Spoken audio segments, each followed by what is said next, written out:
Collector કચેરી આવેલી છે સામે, અને આ રોડ એ બહુ વિશાળ પ્રમાણમાં પ્રજા પોતાના પ્રશ્નો લઈને કલેક્ટર કચેરીમાં આવતી હોય છે, અધિકારીઓ આવતા હોય છે, કર્મચારીઓ આવતા હોય છે, અને આ રોડ સતત ધમધમતો હોય છે. આ રોડ તાજેતરમાં જ હાલમાં બનાવવામાં આવેલો છે. એનું કાર્પેટિંગ તમે જોઈ શકો છો. આ જૂનો રોડ છે ને આ નવો રોડ છે, બંનેમાં ફરક ખબર પડશે. પરંતુ ખાલી આ રોડ બનાવવામાં નથી આવેલો, એમાં પણ લીપાપોતી કરી અને પ્રાથમિક દ્રષ્ટિએ સારું દેખાય એવો છે. પરંતુ એ તો કહેવાય છે ને કે જ્યારે આવી પરિસ્થિતિનું નિર્માણ થાય કે કોઈ અકસ્માત જાય ત્યારે આ ભ્રષ્ટાચાર ઉજાગર થતો હોય છે. કલેક્ટર સાહેબ અને સ્થાનિક સંસ્થા ભરૂચ નગરપાલિકાના ચીફ ઓફિસરને, નગરપાલિકાના પ્રમુખશ્રીને, અને આ રોડની નજીકમાં જ જિલ્લા પ્રમુખનું બી ઘર આવેલું છે.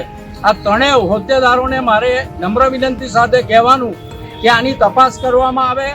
આ રોડ જેણે બનાવેલો છે કોન્ટ્રાક્ટર ઉપર બિન સાતમાં શિક્ષાત્મક પગલાં ભરવામાં આવે અને શિક્ષાત્મક કે દંડાત્મક કાર્યવાહી કરી અને પ્રજાને, નેતાઓને, અધિકારીઓ જાગૃત છે એનું ભાન કરવામાં આવે.